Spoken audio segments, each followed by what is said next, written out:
Bentrovati amici della Wisport, 13ª giornata del campionato di seconda categoria siciliana. Il girone D dal comunale di Letojanni vedeva la sfida tra la Robur, padrone di casa, e il Città di Calatabbiano. Da una parte i ragazzi di Mister Camarda, che schiera con il numero 1 Cirino, 2 Salimbeni, 3 Bugalo, 4 Donato, 5 Smiroldo, 6 D'Agostino, 7 Taman Massimo, 8 Cirino, 9 Iervolino, 20 Salimbeni Filippo, 11 Taman Marco. Nell'ultima partita una vittoria importante contro il Città di Rocca Lumera, che ha allontanato la zona play-out. Adesso sono a più 3 quelli della Robur, a quota 11 punti, affrontano la squadra affidata al duo tecnico Luvito Benedetto, il Città di Calatabbiano, che si deve riscattare dalla sconfitta per 2-5 rimediata tra le mura amiche contro la Nighe Giardini. In questo momento sono 16 punti raccolti al settimo posto, a ridosso della zona playoff, con il numero 1 Ferrara, 2 Burascano, 3 Sturiale, 4 Intelisano, 5 Aiello, 6 D'Amore, 7 Barbera, 8 La Rosa, 9 Luvito, 10 Antoliuzzo, 11 D'Antonio.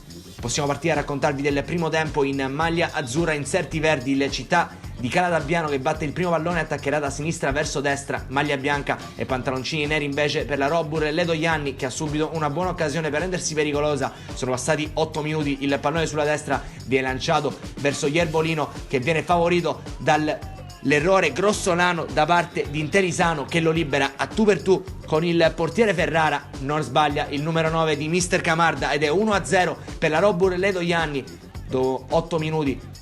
E subito vantaggio per i padroni di casa grazie al proprio numero 9. Dall'altra parte prova a reagire il Città di Calatabbiano con questo calcio d'angolo. Il pallone arriva sul secondo palo, ci prova tutto solo Barbera, che spreca una clamorosa occasione, probabilmente ingannato al rimbalzo il numero 7 non riuscì a trovare il gol del pareggio.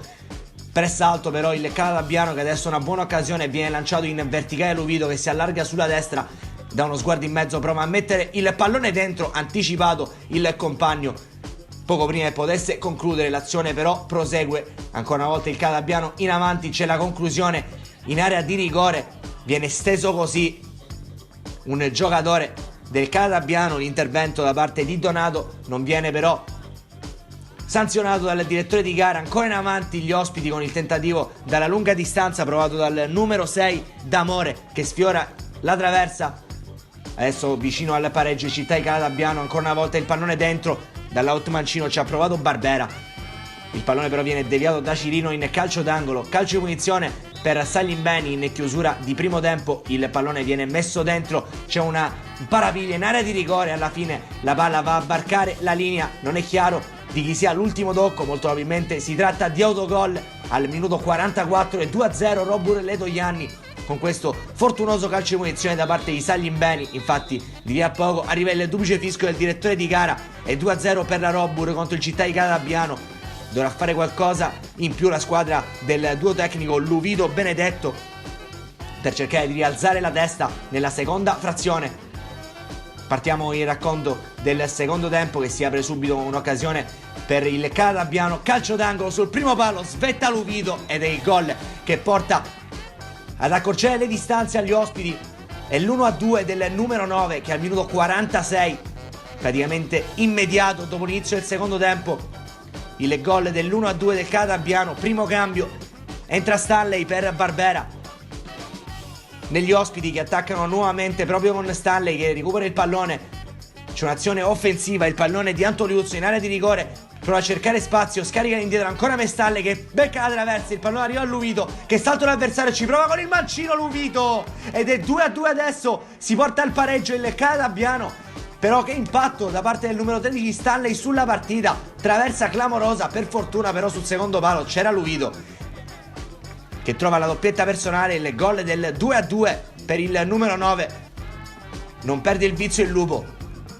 Ancora in avanti il Calatabbiano, che adesso ci crede e vuole il gol del vantaggio. Il pallone in area di rigore finisce fuori, mancino di Luvito ancora una volta in due tempi. Cirino riesce a far sua la sfera, si rifà vedere in avanti la Robur con questo calcio di punizione che viene sventagliato in mezzo. Il pallone arriva sul secondo palo, in qualche modo riesce a liberarsi in maniera magnifica il giocatore, pallone dentro Iervolino tutto solo, è un calcio di rigore in movimento il suo, ha avuto tutto il tempo per coordinarsi, manda però il pallone ampiamente alto da buona posizione, sfiora il vantaggio la Robur, vantaggio che arriverà poco dopo grazie a questo tocco da parte di Salimbeni, che che riesce a concretizzare un'azione abbastanza fortuita della Robur al minuto 67, fa 3-2, nuovo vantaggio per i padroni di casa di Mister Camarda grazie al proprio numero 20, effettua un altro cambio, il Calatabiano entra con il numero 18 Briau, poco dopo c'è ancora un cambio, infatti entra con il numero 16 Villino che prende il posto di D'Antonio. Nel frattempo ancora un calcio di punizione di Saglimbeni e anche l'ultima occasione della partita, fischia 3 volte il direttore di gara, vince la Robur Letojanni per 3-2 contro il Città di Calatabiano. Per i ragazzi di Mister Luvido nella prossima gara ci sarà l'incontro importante contro la Fasport per la prima di ritorno. I ragazzi di Mister Camarda invece se la vedranno contro l'Itala. E allora amici della Wii Sport è proprio tutto da Antonio Caroè per oggi, il più cordiale saluto e alla prossima.